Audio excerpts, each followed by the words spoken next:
Preko projekta pa bomo namenili kar 12.000 ur dejavnosti za usposabljanje in ozaveščanje o digitalnih veščinah. Zakaj pa so takšni projekti pomembni, nam bo zagotovo povedala naša gostiteljica, magister Melita Zorec, direktorica Doma starejših občanov Vič Rudnik, enota Bokalci. Gospa direktorica, prosim.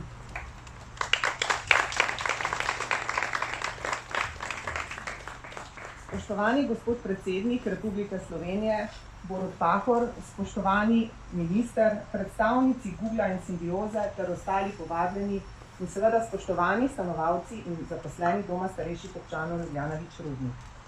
V veliko čast nam je, da v Domu starejših občanov Ljubljana Vič Rudnik gostimo dogodek otvoritve potujoče mobilne učilnice, ki jo izvaja Simbioza.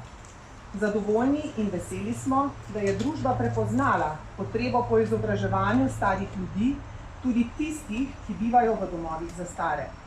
Da jim omogočimo stik s svetom, uporabo novodobnih tehnologij in pridobitev digitalnih veščin, ter tudi na ta način omogočimo medgeneracijsko povezovanje in prenos znanja.